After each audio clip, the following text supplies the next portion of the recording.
Imagine a scientist peering into a glowing screen, watching patterns of brain activity light up as someone meditates or prays. With a satisfied nod, the scientist declares, "This is it. We've found the seat of spirituality, a few firing neurons in the parietal lobe." It's a seductive moment, a scene that promises certainty, spirituality demystified and reduced to circuits and chemicals. But then comes the question, is that really all there is? Have we truly captured the depth of a mystical experience, the awe of divine connection, or the transformative power of faith? Or have we simply captured its shadow on the wall of a cave? Reductionist approaches to neurotheology start with an alluring simplicity. If spirituality lights up the brain, it must live there, confined to networks of neurons and bursts of neurotransmitters. For decades, these studies have sought to map meditation, prayer and transcendence onto the brain's topography. We've learned about the temporal lobes, which might foster a sense of divine presence, and the default mode network, which dissolves during meditation, making way for unity with the cosmos. These findings are undeniably fascinating. They give us a glimpse into the how of spiritual experience, how the body responds, how the brain transforms. But the moment they're used to claim the why, they falter. Reductionism promises understanding by breaking things into parts. It tells us that religion evolved because it helped our ancestors survive, that meditation is valuable because it reduces stress, and that mystical visions are just misfires in the brain. But here's the problem. Spirituality isn't a collection of isolated mechanisms. It's a web of interconnections, a tapestry of mind, body and spirit woven together in ways that defy dissection. Reductionism can point to the thread, but it cannot describe the pattern. More troubling still is how these approaches sideline the essence of spiritual experience. Ask someone who's felt the boundless love of the divine, who's been transformed by a moment of sacred clarity, or who's touched the infinite during meditation, and they won't describe it in terms of serotonin levels or neural activity. They'll speak of transcendence, unity, meaning. By insisting that spirituality is nothing more than the brain at work, reductionism robs these experiences of their depth, their beauty, and perhaps their truth. This isn't just an academic critique. The dismissal of spirit, of the possibility that there's something more than what can be measured, reflects a cultural bias. It's the echo of a worldview that says only the material is real, that consciousness is a fluke of evolution, and that our most profound experiences are ultimately illusions. But ancient traditions, from the Vedas of India to the mystics of every faith, tell a different story. They speak of the interconnectedness of all things, of a unity where mind, body and spirit are not separate but deeply intertwined. What if we listened to those traditions and reimagined neurotheology not as a search for isolated answers but as a study of relationships? What if we stopped trying to reduce spirituality to neurons and started exploring how the mind, body and spirit shape one another in a dynamic living interplay? This is where the mind-body-spirit framework steps in, not as a rejection of science, but as an expansion of its scope. It invites us to consider how focused attention in the mind calms the body, making space for spiritual transcendence. It shows us how rituals, shared by bodies in communion, generate emotional resonance that connects us to something greater. It reminds us that spirituality isn't confined to the brain or the body, but emerges from their union, infused with meaning and purpose. Through this lens, neurotheology becomes not a reduction, but a synthesis, a bridge between the measurable and the ineffable, the ancient and the modern. It honors the contributions of neuroscience while refusing to ignore the depth of the human spirit. And it offers something that reductionism cannot: a framework for understanding spirituality as both grounded and transcendent, a tapestry of interwoven threads whose beauty lies in their interconnection. So let's set aside the glowing brain scans for a moment and ask ourselves a deeper question. If the mind, body and spirit are not three separate silos, but three facets of a unified whole, how can we approach spirituality in a way that respects that unity? The answer, I believe, begins with a triadic understanding, one that captures not just the threads but the entire pattern. Picture yourself sitting quietly, eyes closed, your breath steady and calm. At first your thoughts swirl, jumping from task to worry to memory. But slowly, with deliberate focus, the chatter begins to fade. Your breathing deepens, your body softens, and a quiet calm washes over you. In that stillness, something profound happens, not just in your mind, but throughout your entire being. Your heart rate steadies, your muscles release their tension, and an unmistakable sense of peace arises. And then, as if emerging from the silence itself, a feeling of connection blooms, a sense of unity, of belonging, of transcendence. That is serenity. Serenity is not just an absence of stress, it is an emergent state, arising from the seamless interplay of mind, body, and spirit. It begins with mental focus, the ability to direct your attention inward, to quiet the relentless background noise of the mind. Neuroscience tells us that this focus suppresses the default mode network, the part of the brain responsible for self-referential thinking and often for stress and anxiety. When the mind quiets, it sends a powerful signal to the body: it's safe to let go. And let go it does. As the mind settles, the body responds, stepping out of its constant fight-or-flight state. Stress hormones like cortisol recede, heart rate variability improves, and the nervous system moves into balance.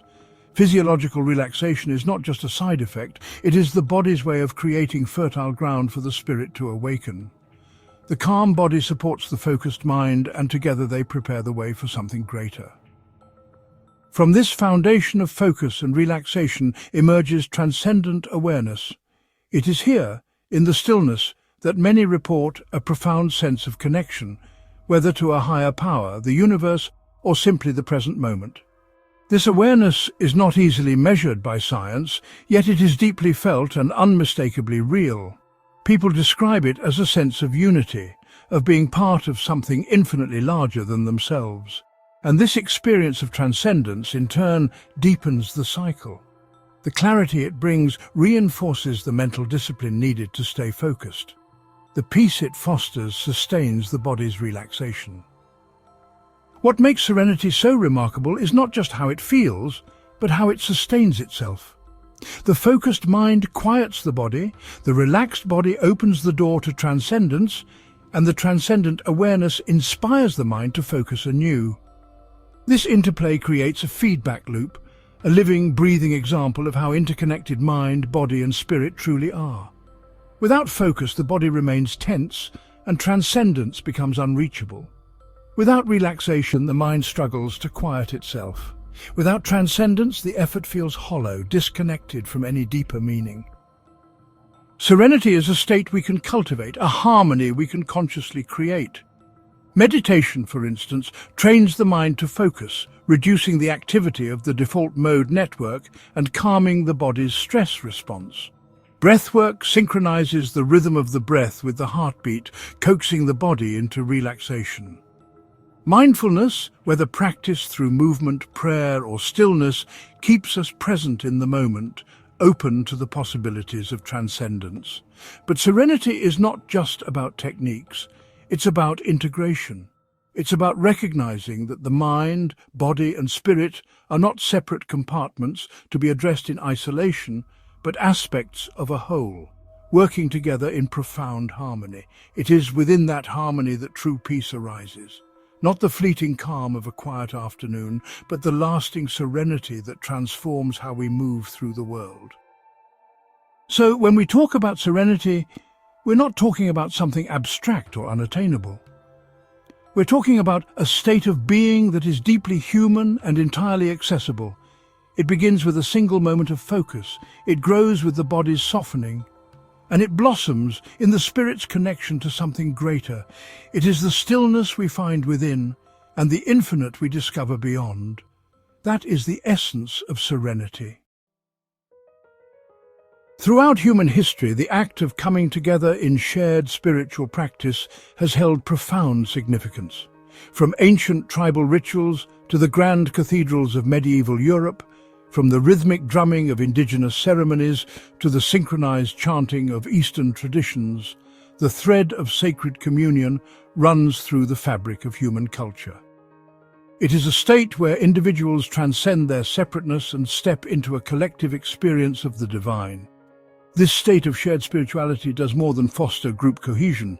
It awakens something profound, something deeply human. The Vedic sages spoke of satsang, the gathering in truth, where spiritual seekers would unite in shared reverence and enlightenment.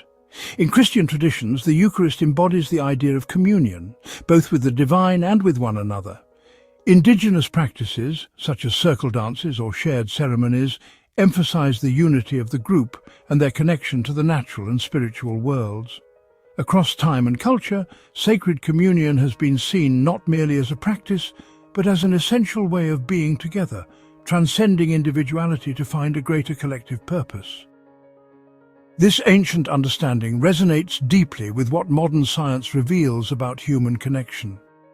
When people come together in shared ritual, their emotions synchronize, their bodies align, and their spirits find harmony. The state of sacred communion emerges as an interplay between three elements: emotional resonance, social bonding, and communal spiritual connection. These elements are not isolated, they feed into and amplify one another, creating a harmonious feedback loop that sustains and deepens the experience. Sacred communion begins with emotional resonance, the shared feelings of awe, joy, or reverence that arise during collective rituals. Imagine standing in a crowd, singing together, feeling the swell of emotion that seems to flow through everyone at once. This resonance isn't merely anecdotal, it can be observed. Brain imaging studies show that when people engage in synchronized activities like singing, chanting, or dancing, their neural patterns begin to align, as if their minds are harmonizing with one another. This shared emotional state paves the way for deeper connection. As emotions resonate, they activate the body's social bonding mechanisms. Oxytocin, often called the bonding hormone, is released, fostering trust, empathy, and cohesion. This physiological effect is profound. It literally draws people closer together, not just emotionally but physically, through shared rhythms and synchrony. Whether it's the unison of voices in a hymn or the unified movement of a dance, the body becomes a vessel for connection. From this interplay of mind and body emerges the pinnacle of sacred communion, communal spiritual connection. In this state, individuals report feeling united not only with each other, but with something greater, whether it's the divine, the cosmos, or the collective human spirit. This shared sense of the sacred amplifies the emotional resonance and strengthens the physiological bonds within the group. It is no longer a gathering of individuals, but a unified whole, transcending the sum of its parts. What makes sacred communion extraordinary is its harmonic nature. Emotional resonance strengthens physiological bonding, which in turn deepens spiritual connection. As this spiritual connection grows, it reinforces the shared emotions of awe and reverence, creating a self-sustaining cycle. It is a living, breathing example of the harmonic relationship. Emotions and physical bonding lead to communal spirituality. Communal spirituality enhances physical bonding, and together they amplify the shared emotions that initiated the cycle. Sacred communion reminds us that spirituality is not always an individual pursuit.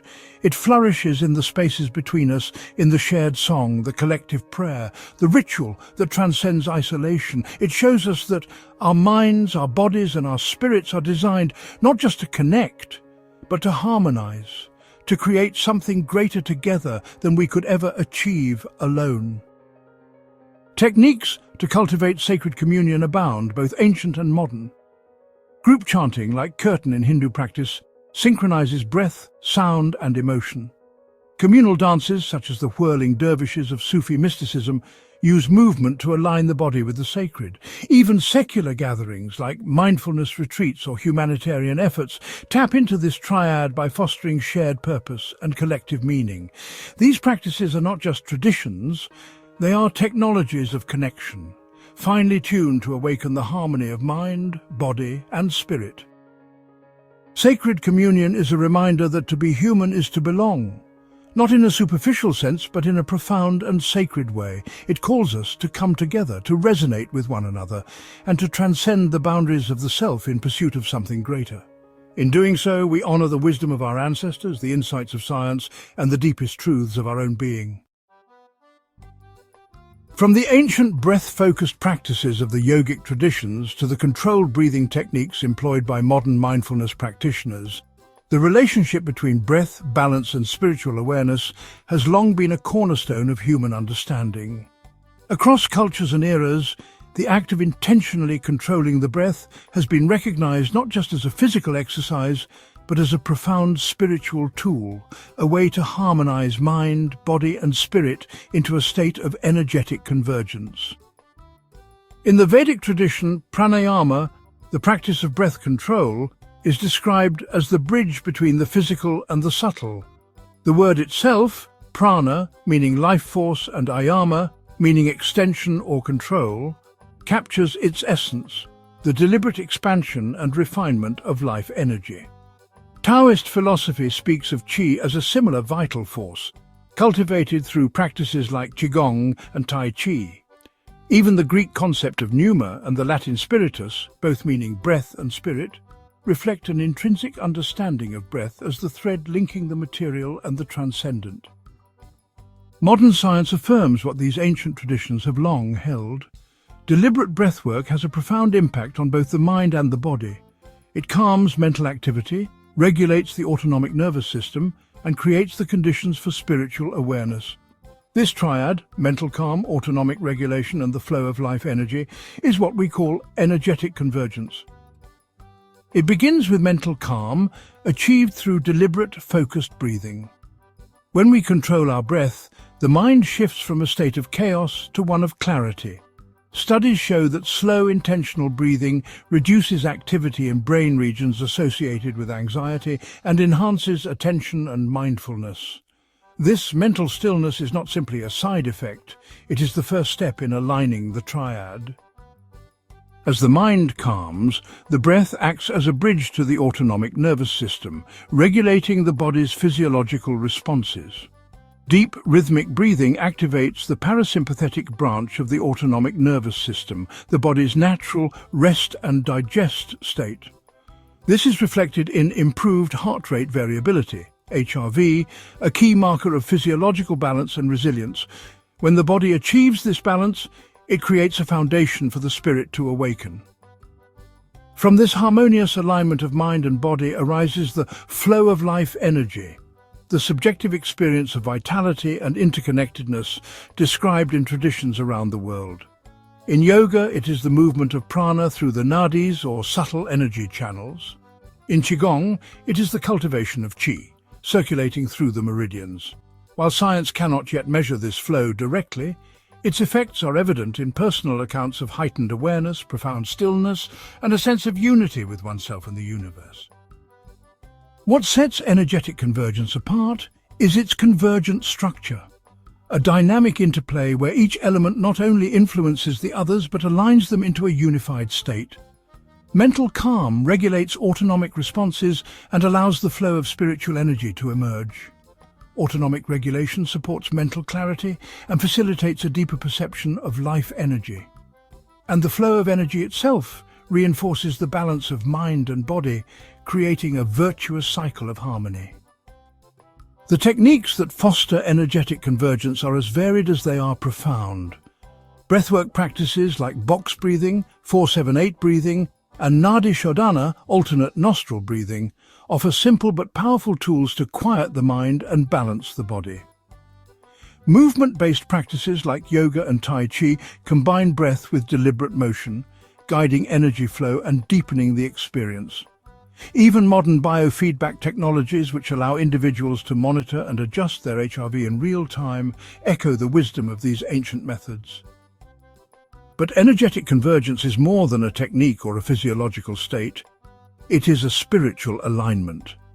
It is the realization that the mind, body, and spirit are not separate entities, but aspects of a greater whole, working together to create balance, vitality, and transcendence. It is the moment when the breath becomes more than just air. It becomes a conduit for energy, a tool for awareness, and a pathway to the infinite. The beauty of energetic convergence lies in its accessibility. It requires no temple, no teacher, no elaborate ritual, only the willingness to pause, to breathe and to align. It reminds us that the path to balance and transcendence is not found in complexity, but in simplicity, in the fundamental rhythm of life itself. It is a state as ancient as the first breath and as immediate as the next. Throughout human history, sound has been recognized as a bridge between the material and the divine. Ancient cultures understood what modern science is just beginning to explore. Sound has the power to align our inner worlds with the cosmos, to create harmony between mind, body and spirit. The act of chanting, whether it's the rhythmic repetition of Vedic mantras, the resonant Om of yoga, or the Gregorian chants that fill medieval cathedrals, has been revered as a sacred practice, one that creates a profound state of resonance with the divine. The Vedas describe sound, or shabda, as the essence of creation itself. The primordial they tell us, is not just a sound, but the vibration from which the entire universe emanates. In Christian mysticism, the phrase, "in the beginning was the Word," reflects a similar reverence for sound as the foundation of existence. Indigenous traditions, too, have long used rhythmic chanting and drumming to connect with spiritual realms, aligning their own vibrations with the energies of the earth and the cosmos. Across cultures, the sacredness of sound lies in its ability to harmonize the human being with something far greater. Modern science affirms that chanting is not merely symbolic, it has measurable effects on the mind and body, effects that pave the way for spiritual awareness. Through the triad of cognitive harmony, vibrational resonance and sacred alignment, we find the essence of what we call divine resonance, a state in which chanting integrates cognition, physical vibration and spiritual connection into a shared rhythm, creating profound harmony. This resonance begins with cognitive harmony. As the mind focuses on repetitive sounds, whether a mantra or a prayer, it enters a state of meditative flow. The repetition calms intrusive thoughts and fosters clarity. EEG studies reveal that during chanting, the brain produces more alpha waves, patterns associated with relaxation, creativity, and a focused yet tranquil state. The mind becomes attuned, its rhythms steady and aligned, ready to engage with the deeper vibrations of the body. This cognitive alignment amplifies vibrational resonance in the body. Sound vibrations, particularly those produced during chanting, travel through the vocal cords, chest and diaphragm, activating the vagus nerve, a key regulator of the autonomic nervous system. This activation calms the body, reducing stress and enhancing resilience. Measurable increases in vagal tone during chanting demonstrate how physical vibrations influence physiological balance, creating a state of embodied harmony. As the body vibrates in alignment, the final element of the triad emerges: sacred alignment. It is here, in the space created by cognitive harmony and vibrational resonance, that individuals report a profound sense of connection to the divine or the cosmos. This alignment is not easily quantified, but it is deeply felt, a shared resonance with something beyond the self. In these moments, sound becomes a vessel for the sacred, carrying the practitioner into a state of unity with divine or cosmic energies. What makes divine resonance unique is its conjoined structure. Each element integrates and amplifies the others, forming a deeply interconnected system. Vibrational resonance in the body harmonizes the mind's focus and strengthens the sense of sacred connection. Cognitive harmony sharpens attention on the sound, deepening its vibrational impact. And the awareness of sacred alignment heightens sensitivity to the body's resonance, creating a feedback loop that sustains the state of divine resonance. Techniques for cultivating divine resonance are as timeless as they are universal. Chanting practices such as Om chanting, Gregorian chants, or kirtan align the vibrations of the voice with intentional focus and spiritual purpose. Instruments like Tibetan singing bowls or shamanic drums add depth to this resonance, amplifying its effects. Even modern sound therapy using specific frequencies or binaural beats builds on the same principle. That sound is a profound integrator of mind, body, and spirit. Divine resonance is more than a practice. It is a state of being, a shared rhythm with the universe. It reminds us that sound is not merely heard. It is felt, embodied, and transformative. It bridges the tangible and the transcendent, connecting us to the sacred through the simplest yet most profound of acts, the resonance of a single sound. Fasting is one of humanity's oldest spiritual practices, observed in nearly every religious and philosophical tradition across history. From the austere fasts of the ascetics to the ritual observances of Ramadan, Yom Kippur, or Lent, fasting has been seen as a means to purify not just the body, but the soul. In the Vedic tradition, fasting or upavasa is described as a way to draw closer to the divine, aligning the physical self with higher spiritual principles. Similarly, the early Christian desert fathers regarded fasting as a path to clarity and connection with God. In Islamic practice, the fast of Ramadan is a time of discipline, reflection, and heightened spirituality, while indigenous traditions often incorporate fasting into rites of passage or vision quests, seeking renewal and insight. Across these diverse traditions, fasting is not merely an act of deprivation, but a profound process of transformation. It involves the deliberate discipline of the mind, the adaptive responses of the body, and a sense of spiritual attunement that transcends the material. Together, these elements form the triad of purity, disciplinary mindset, metabolic adaptation, and spiritual purification. This state begins with the disciplinary mindset, the mental focus and self-control required to abstain from food or other comforts. In the absence of immediate gratification, the mind develops resilience and clarity. Practitioners often report heightened awareness and a sense of mental renewal, as the discipline of fasting strips away distractions and reorients attention towards deeper truths. This clarity is not only anecdotal. Psychological studies show that periods of fasting can enhance focus and promote a sense of inner strength. The mental discipline of fasting triggers profound metabolic adaptations in the body. Deprived of regular caloric intake, the body begins to shift its energy metabolism. Blood glucose levels stabilize, ketones become a primary energy source, and cellular processes like autophagy, where damaged or unnecessary components are broken down and recycled, are activated. These physiological changes are more than survival mechanisms. They are often experienced as physical purification, a renewal of the body's systems that mirrors the mental and spiritual process. From this alignment of mind and body emerges the sense of spiritual purification. Fasting traditions describe this as a cleansing not only of physical impurities but of the soul, a release of attachments and distractions that obscures the path to higher truths. Many report feelings of spiritual clarity, connection and renewal during fasting, a sense of attunement to divine principles or universal truths. While these experiences are deeply subjective, they are echoed across traditions and can be evaluated through tools like spiritual well-being scales or qualitative narratives. The state of purity is deeply inclusive in nature, exemplifying the inclusive structure where each element integrates and amplifies the others.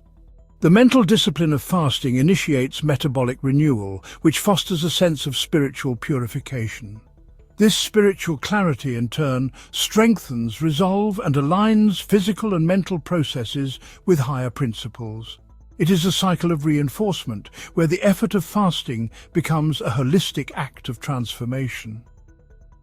Techniques for cultivating purity are as varied as the traditions they come from. Periodic fasting practices like intermittent fasting or upavasa provide accessible ways to explore the mental, physical, and spiritual benefits of abstinence. Religious fasts often incorporate prayer, meditation, or reflective study, deepening the connection between discipline and spiritual awareness. Even modern wellness practices, which highlight the benefits of autophagy and metabolic shifts, echo the ancient understanding of fasting as a tool for renewal. But purity is more than just a practice or a physiological state. It is an emergent quality that bridges the physical, mental, and spiritual, creating a sense of wholeness and alignment. It reminds us that transformation often requires letting go, of comfort, of routine, of excess, and that in this letting go, we create space for renewal. Purity is not simply about abstaining.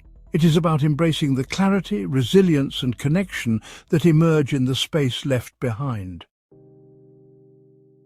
Across cultures and epochs, the idea of losing oneself to find something greater has been at the heart of spiritual transformation.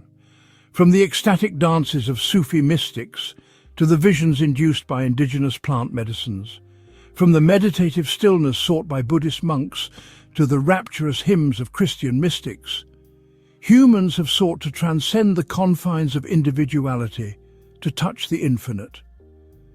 This state of unity, where the boundaries of the self dissolve and the individual merges with the divine or the cosmos, has been described as one of the most profound and transformative of human experiences.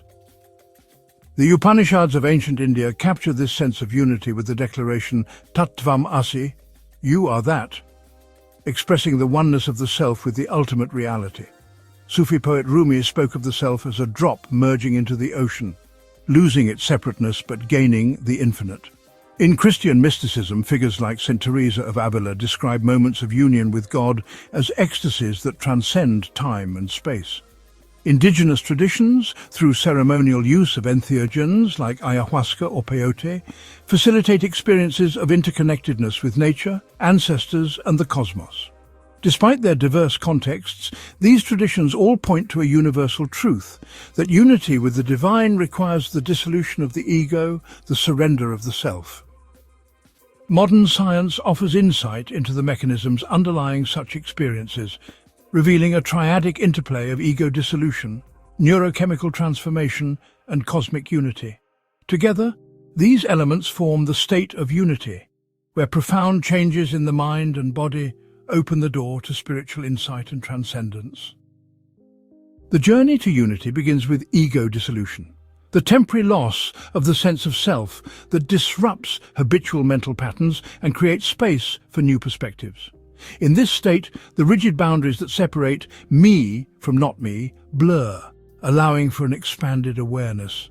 Studies using the Mystical Experience Questionnaire, MEQ, consistently show that ego dissolution correlates strongly with reports of unity and transcendence. Without the ego's constant narrative, the mind becomes free to perceive a deeper interconnectedness. Ego dissolution is facilitated by neurochemical transformation, the body's physiological response to altered states of consciousness. Psychedelic substances like psilocybin, LSD or DMT activate serotonin receptors, particularly the 5-HT2A subtype, leading to increased connectivity between brain regions and a breakdown of default neural networks associated with self-referential thinking. Neuroimaging studies show this hyperconnectivity as a hallmark of transcendent experiences, creating the conditions for unity by dismantling the rigid structures of the ego. From this interplay of mind and body arises the pinnacle of the triad, cosmic unity. In this state, individuals report a profound sense of oneness with the universe, the divine, or all living beings. This experience is not merely intellectual, it is deeply felt, often accompanied by overwhelming awe, gratitude, and love. Phenomenological accounts and spiritual scales capture these moments as life-altering, reshaping personal and collective frameworks of meaning. The triad of unity follows a combination structure, where each element is essential to the emergence of the state, but their interdependence defines its depth. Ego dissolution disrupts the normal functioning of the mind, enabling the neurochemical shifts that make unity possible. Without the ego's surrender, unity cannot be fully realized. Neurochemical transformation catalyzes the brain's capacity for interconnected perception, but without the context of unity, it risks being reduced to mere physiological change. Cosmic unity completes the cycle, grounding neurochemical changes and ego loss in profound spiritual significance, reinforcing the transformative power of the experience. Techniques for cultivating unity are as ancient as the traditions that describe it. Meditation practices like samadhi in yoga seek to dissolve the ego through deep absorption in the present moment. Ritual use of entheogens guided by experienced shamans aligns neurochemical transformation with spiritual intention. Even modern approaches such as controlled psychedelic therapy are designed to facilitate ego dissolution in safe and meaningful ways. These practices are not ends in themselves. They are tools to open the door to the infinite. Unity is more than an experience, it is a shift in being. It reminds us that the boundaries we perceive between self and other, between mind and body, between the physical and the divine, are, in their deepest essence, illusions. When the ego dissolves, when the body aligns with the rhythms of the cosmos, we are left with the truth that has been echoed by mystics and seekers for millennia, that we are not separate drops, but part of the ocean. Unity is the realization of this truth, a state of profound connection that transforms not just how we see the world, but how we live within it. Gratitude, as an emotional and spiritual practice, has been celebrated across cultures and traditions as a source of profound well-being and connection. From the Psalms of the Hebrew Bible, which proclaim thanksgiving as a pathway to divine presence, to the Buddhist practice of mudita, rejoicing in the happiness of others, gratitude has long been recognized as transformative. The Native American tradition of expressing thanks to the earth, the skies, and all living beings illustrates gratitude as a form of relational harmony, connecting the individual to the web of life. Even in secular philosophies, such as the Stoicism of Marcus Aurelius, gratitude is revered as a means of cultivating resilience and perspective. Modern science has validated what these ancient traditions understood intuitively. Gratitude changes us. It not only shifts our mindset, but also alters our physiology, reducing stress and improving health. Gratitude reminds us that we are not isolated entities, but parts of a greater whole, intricately connected to others, to the natural world, and to the divine. This triad of grateful connection, comprising positive effect, reduced inflammation, and interconnectedness, illustrates how gratitude integrates mind, body, and spirit into a state of holistic well-being. The journey of grateful connection begins with positive affect, the enhanced feelings of joy, appreciation, and satisfaction that gratitude fosters. Psychological studies consistently show that people who practice gratitude experience higher levels of happiness and reduced symptoms of depression. Tools like the Positive and Negative Effect Schedule, PANAS, measure these emotional shifts, highlighting how gratitude rewires the brain for positivity. Gratitude changes our focus, drawing attention away from what we lack and toward the abundance in our lives, lifting the mind into a state of appreciation.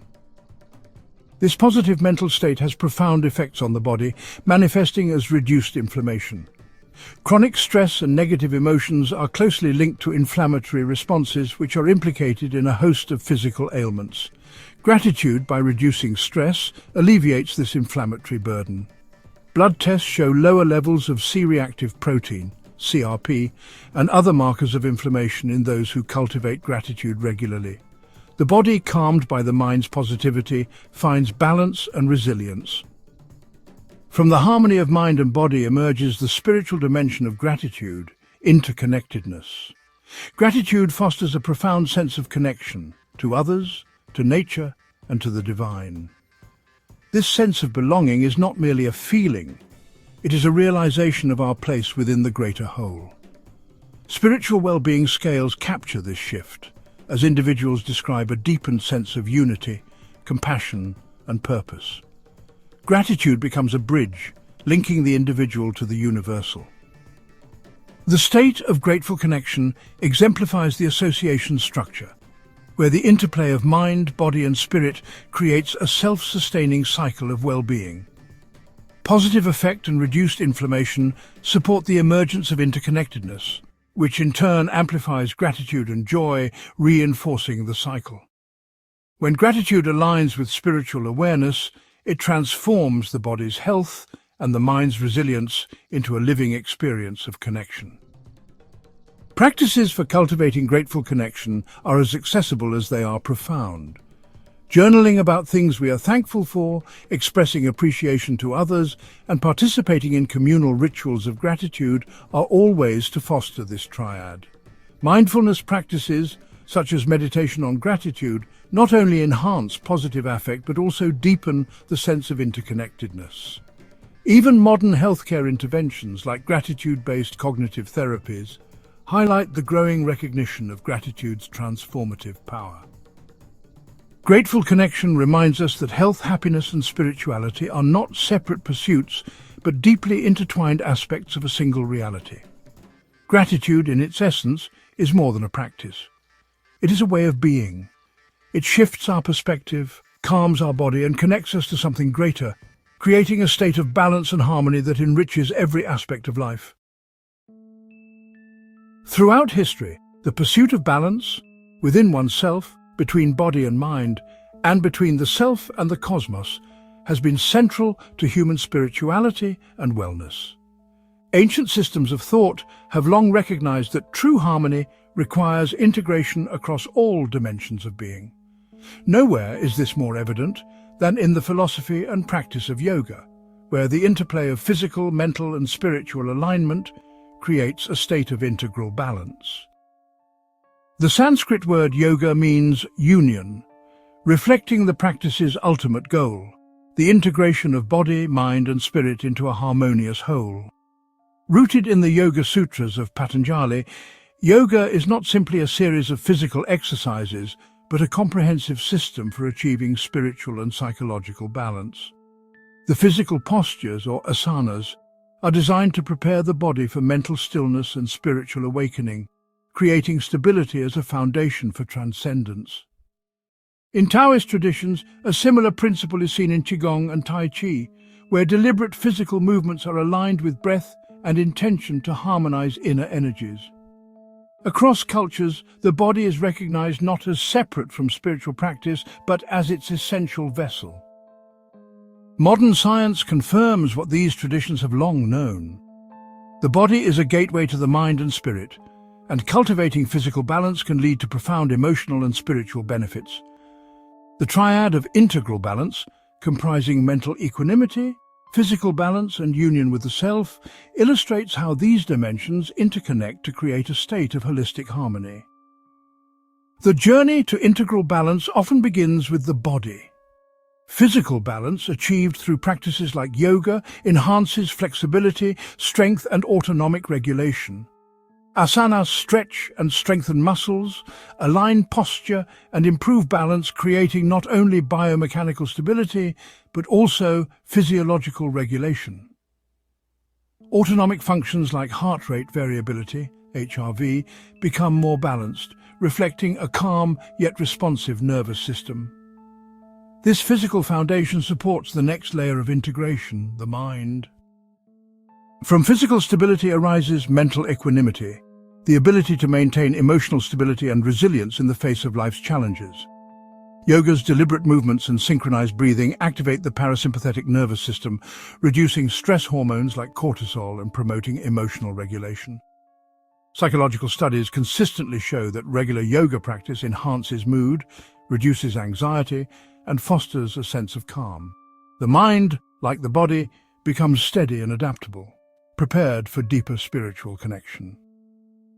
Finally, from the alignment of body and mind emerges union with the self, the spiritual dimension of integral balance.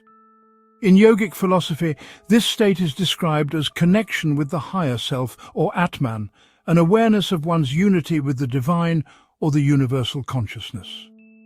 While deeply personal, this experience is often marked by profound feelings of harmony, clarity, and transcendence. It is a realization that the self is both distinct and inseparable from the greater whole. The triad of integral balance exemplifies the divergent structure, where each dimension is essential and the absence of one disrupts the others. Without physical balance, emotional regulation falters and spiritual integration becomes unattainable. Without mental equanimity, the body cannot achieve the stability needed for spiritual practice. And without spiritual alignment, the efforts of body and mind lack deeper purpose, leaving the triad incomplete. Integral balance is cultivated through practices that intentionally align body, mind, and spirit. Yoga remains one of the most effective tools, with its combination of asanas, breathwork, pranayama, and meditative focus. Other traditions like Tai Chi and Qigong achieve similar integration through movement and mindfulness. Even modern practices, such as mindful stretching or somatic therapy, reflect these principles, creating pathways to balance for contemporary life. Integral balance is not just about achieving physical stability or mental calm, it is about weaving together all aspects of being into a unified whole. It reminds us that our physical, emotional, and spiritual lives are not separate but deeply intertwined. When we align these dimensions, we experience not only balance but a sense of wholeness, a resonance with the rhythm of life itself. Our journey through the states of serenity, sacred communion, energetic convergence, divine resonance, purity, unity, grateful connection, and integral balance reveals something profound. Spirituality is not confined to the mystical or the abstract. It emerges from the dynamic interplay of mind, body, and spirit, woven together into states that are both deeply personal and universally resonant. These are not fleeting moments or isolated phenomena. They are the heart of what it means to be human, arising when the dimensions of our being come into alignment. What makes these models compelling is their power to transcend reductionist paradigms. They show us that spiritual states cannot be reduced to mere neural firings or evolutionary byproducts. Instead, they are processes of emergence, born from relationships, between focused thought and a relaxed body, between collective emotion and shared ritual, between breath and life energy, between the self and the cosmos. Each triad we have explored is a testament to the interconnectedness of existence, a reminder that no dimension of human experience exists in isolation. Neurotheology, as a field, stands at a crossroads. It has made great strides in identifying the neural correlates of spiritual experiences and the physiological changes accompanying them. But these discoveries are only the beginning. To fulfill its potential, neurotheology must embrace the full complexity of spiritual life, its relational, dynamic, and emergent nature. The triads we have examined provide a framework for this next step, offering a way to study spirituality not as a series of isolated variables but as a symphony of interwoven processes. Consider the state of serenity, where mental focus calms the body, opening the spirit to transcendence, or the state of sacred communion, where shared emotions and physiological bonding create a profound sense of collective unity. Think of energetic convergence, where breath synchronizes the rhythms of mind and body to reveal the flow of life energy, or divine resonance, where sound vibrations align us with cosmic frequencies. Each state offers a unique window into how spirituality arises, not as a static property, but as a dynamic process where different dimensions of existence converge. The implications for neurotheology are profound. By adopting these models, researchers can design studies that honor the interplay of mind, body, and spirit.